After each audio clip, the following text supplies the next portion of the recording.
ماه رمضان.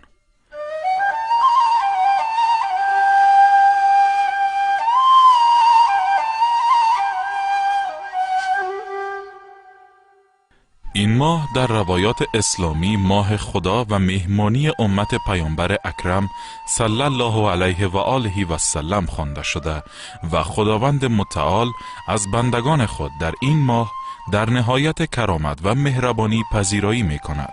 این ماه در میان مسلمانان از احترام، اهمیت و جایگاه ویژه‌ای برخوردار است و مؤمنان با مقدمه سازی و فراهم کردن زمینه‌های معنوی هر سال خود را برای ورود به این ماه شریف و پربرکت آماده می کنند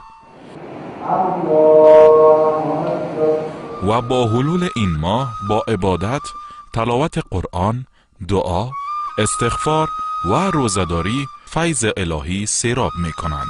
به طور قطعی فضائل ماه مبارک رمضان و روزه‌داری شامل حال کسانی می گردد که حقیقت آن را درک کردند و به تمامی دستورات آن در کردار و گفتار خود جامعه عمل بپوشانند و نه تنها این که فقط تحمل گرسنگی و تشنگی ثمره یک ماه روزه‌داری آنان گردد. اما روزه‌داری واقعی چگونه روزه‌داری می باشد؟ و چی کارهای را ما باید در ماه مبارک رمضان انجام دهیم و چی کارهای را نباید انجام دهیم؟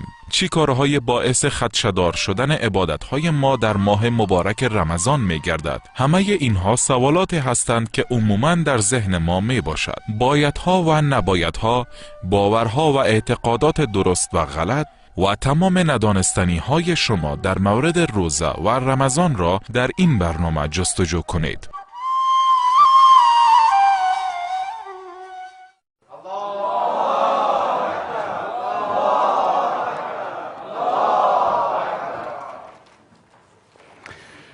بسم الله الرحمن الرحیم. الحمد لله و صلات و السلام علی رسول الله صلی الله علیه و سلم. خواهران و برادران عزیز، السلام علیکم و رحمت الله و برکاته. دوستان گرانقدر، ماه مبارک رمضان و برنامه 1400 سال. مؤمنان واقعی از 1400 سال به این طرف روزه میگیرند. ماه مبارک رمضان است. نخستین روز از روزهای ماه مبارک رمضان استقبال میکنیم. شکر به خالق متعال میکنیم که فرصتی داد باز هم یک حکم از احکامش را تطبیق کنیم. ماه رحمت است، ماه مغفرت است و ماه بخشش گناهان. هر کسی در انتظار این است که گمشده خود را به دست بیاورد. در حقیقت رمضان گمشده یک مؤمن است. فرصت است. دروازه های رحمت الهی باز است و دروازه های دوزخ بسته است. در این ماه میلیون ها انسان از عذاب الهی نجات پیدا میکنند. خوشا به حال کسی که قبل از رمضان در لیست گمراهان باشد ولی در ماه مبارک رمضان از این لیست خارج گردد. یا رب، من اگر گناه بی حد کردم، دانم به یقین که بر تن خود کردم. از هرچی مخالف ز حکم تو بود، برگشتم و توبه کردم و بد کردم. تا چند به گرد سری ایمان گردم، وقت است که از افعال پشیمان گردم. دوستان عزیز،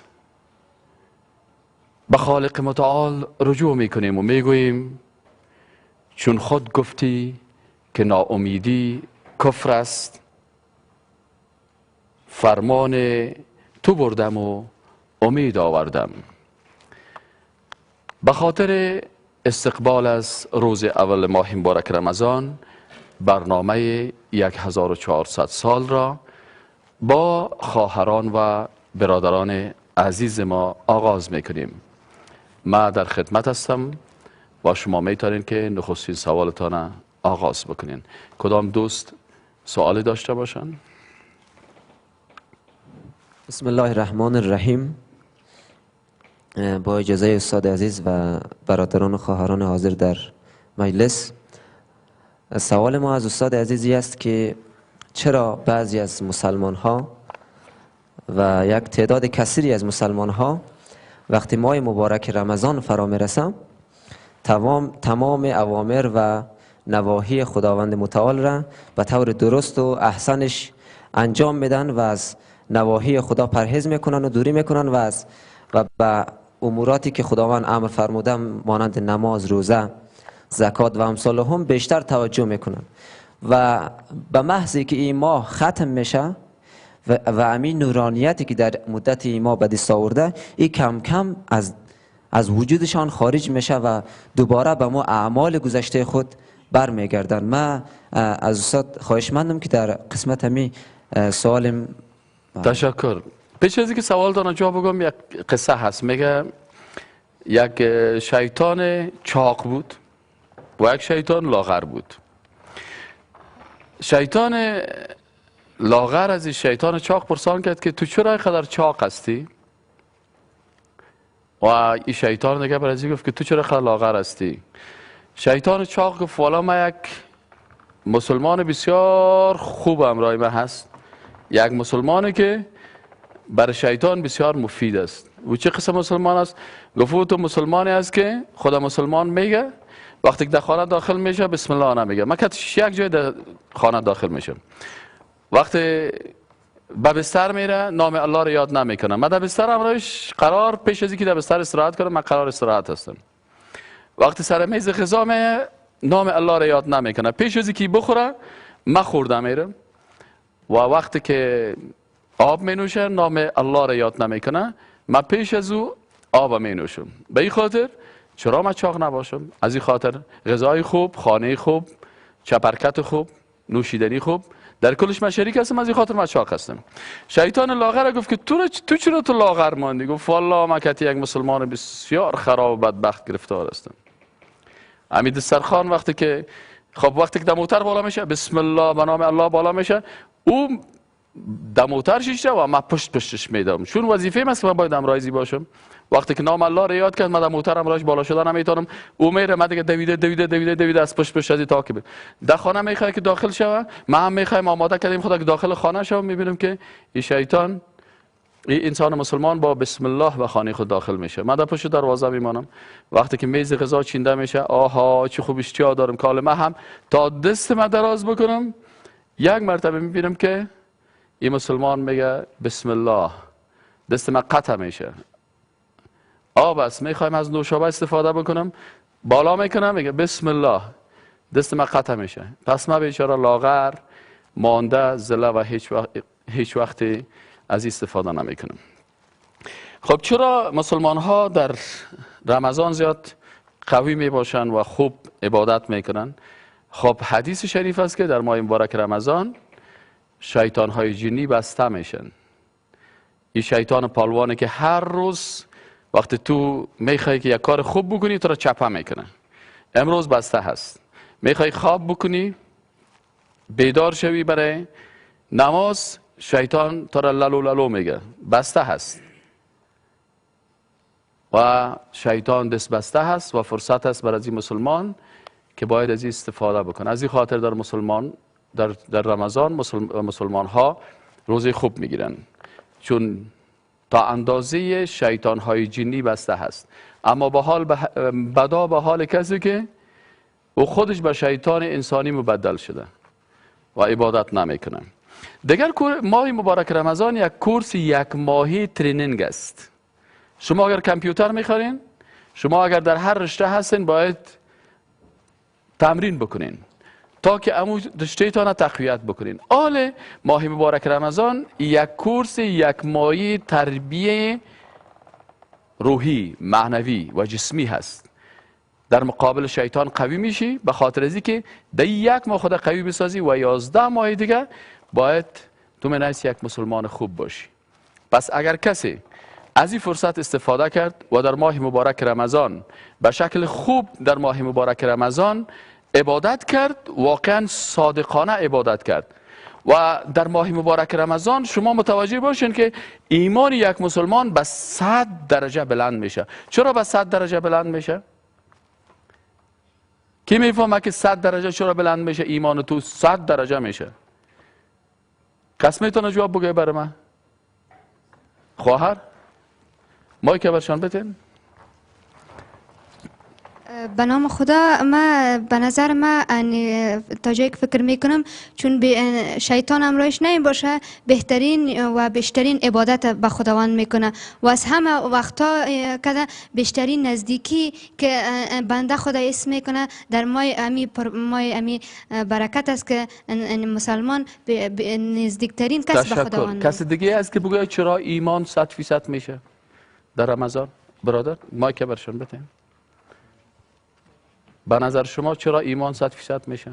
بسم الله الرحمن الرحیم. به نظر من است که در این ماه مبارک رمضان که قرآن نازل میشه و در عین نازل شدن قرآن خداوند اعمال یک ساله تمام انسان محاسبه میکنه. بعد در محاسبه اینجا انسان قبل از آمدن از آمادگی رو برای سال بعد میگیرن که ما باید آمادگی داشته باشیم که برای سال بعد اعمال گذشته ما محاسبه میشه. تشکر. کسی دیگه؟ خب من میگم ایمانتون چرا 100% میشه؟ ایمان 100% میشه. خوب فکر کنین کم کم ایمان ما چرا 100% میشه. مثلا من روزه دارم حال وقتی که روزه دار هستم در مقابل من در یک اتاق میریم، در خانه میریم هیچ کس نیست، مادرم نیست، پدرم نیست، دوستان نیست، خانم نیست، اولادا رفتن کلگی، هیچ کس در خانه نیست و من بسیار تشنه هستم و وقتی که میرم که در یخچال آب یخ چند بوتل یخ ماندگی است، هیچ کس نیست، خوب گرسنه هستم، در یخچال غذای خوب است، چو خوب رانک مرغ کباب شدگی، چو خوب شروای زیبا، اوه چو خوب برنج، هیچ کس نیست بجز از خالق متعال. هیچ کسی کنترل مرا نمیکنه، ولی من با وجود تمام امکانات منتظر هستم که ندای الله اکبر بشنوم. پس تو خواهری که میتونی آب بنوشی ولی به خاطر رضایت الله منتظر فرمان از او هستی، حتی از حلال استفاده نمی کنی. آب حلال است اما فعلا برای تو اجازه نیست، غذا حلال است اما فعلا برای تو اجازه نیست، منتظر هستی که شام شوه و حتی 1 دقیقه 1 ثانیه هم پیشدستی نمی کنی.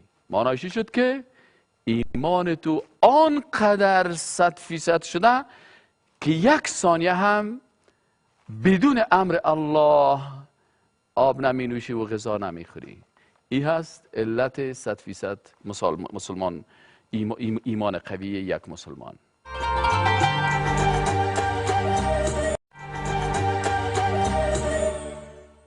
سوال بعدی. بنده فرزانه حسینی هستم.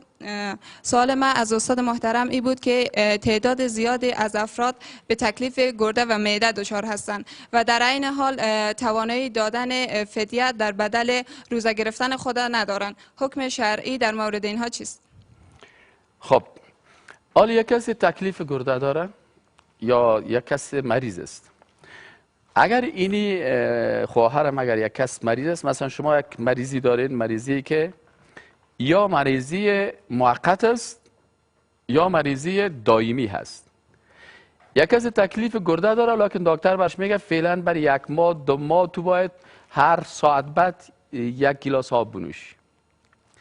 اینال برای انسانی که باز 1 ماه بعد 2 ماه بعد جور میشه، خب در وقت رمضان برش اجازه است افطار بکنه، اما اینمی انسان در وقتی که صحتیاب میشه غذایی میگیره.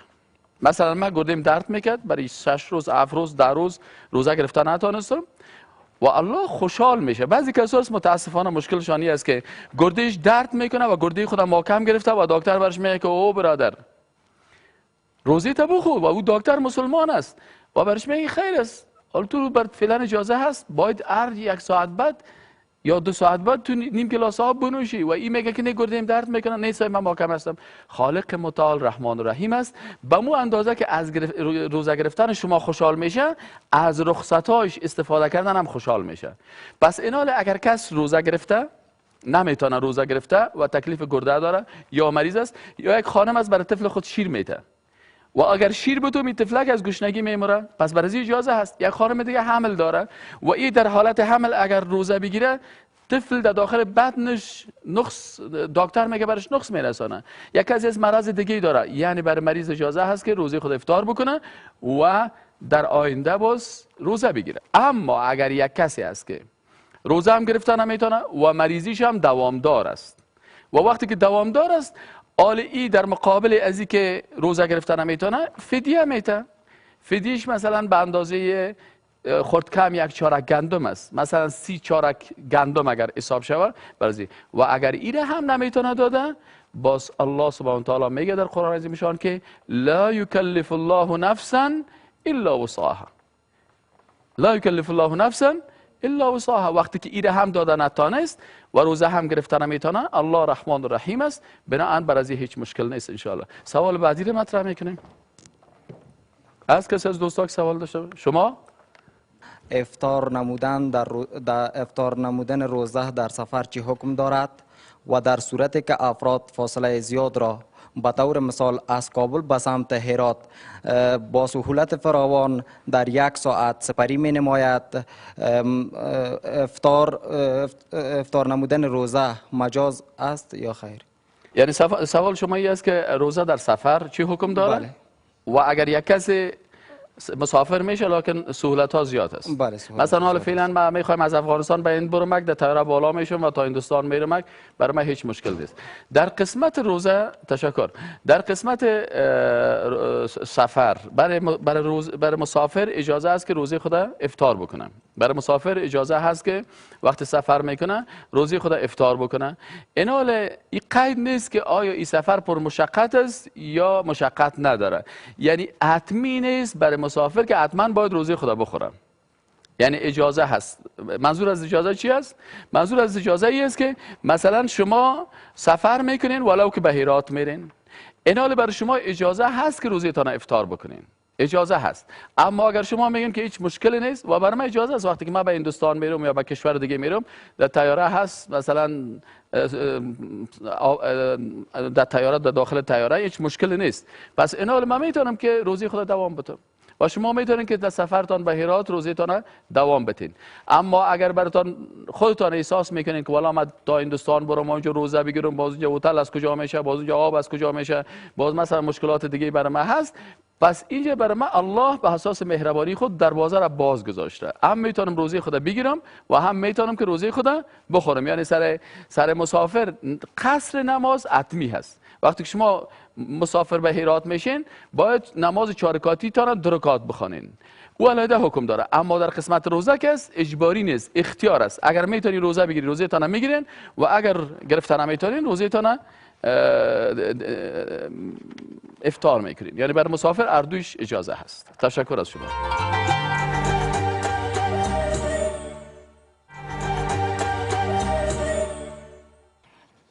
سوال بعدی استاد.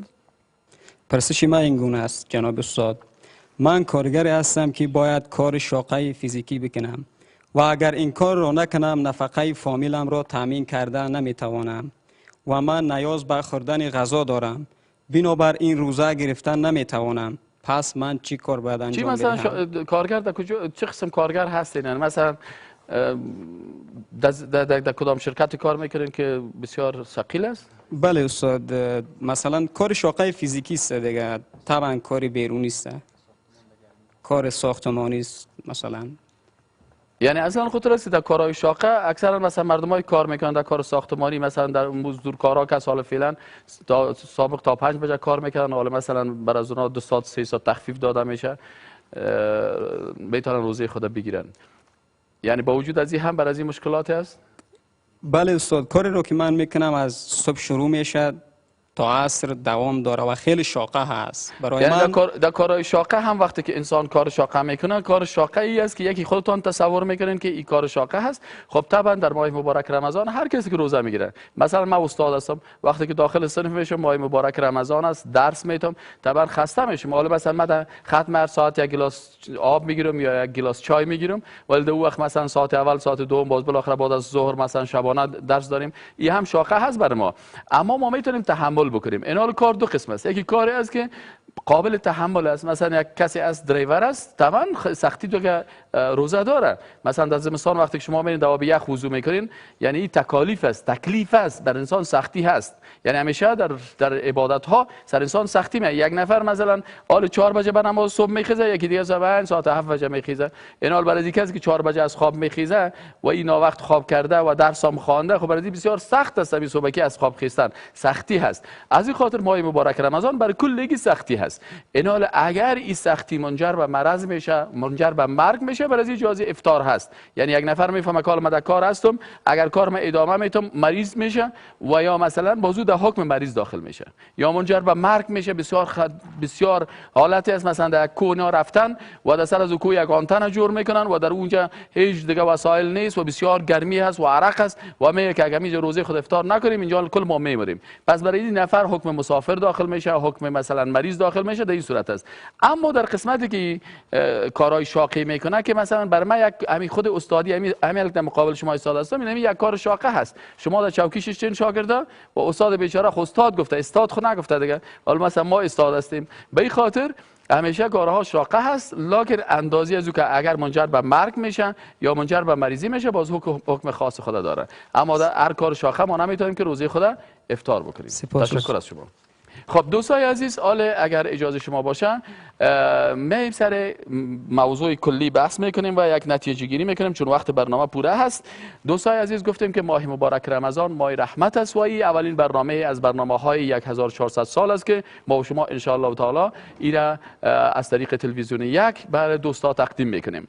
دوستای عزیز، ماه مبارک رمضان گفتیم ماه رحمت است، ماه عبادت است، فرصت است برای مسلمانان، به خاطر از اینکه اینا از این ماه استفاده کرده و در ماه مبارک رمضان خالق متعال، خالق یکتا را عبادت بکنن. فرصت بسیار خوب است برای کی؟ برای مسلمان ها، برای ما و تو. فرصت بسیار خوبی است که ما به عبادت خالق متعال بیشتر و بیشتر و بیشتر و از رحمت الهی، از مغفرت الهی و در این ما کوشش بکنیم که اگر قبل از رمضان در لیست کسایی که در لیست دوزخی ها خدای ناخواسته اگر داخل شده باشیم، از این لیست خدا در ماه مبارک رمضان بیرون بکنیم. و روزه درست و کامل روزه است که چشم ما روزه دار باشه، چشم خدا مثبت استعمال بکنیم، گوش ما روزه دار باشه، گوش خدا مثبت استعمال بکنیم، قلب ما روزه دار باشه. به خاطر یک مسکین تو که از محنت دیگران بیغمی. سعدی چی میگه؟ میگه نشاید که نامت نهند آدمی. وقتی که در روزدار هستیم باید انسانیت و اخلاق و آداب مراعات بکنیم و روزدار اینی میخواستیم که ایمانش 100% میشه.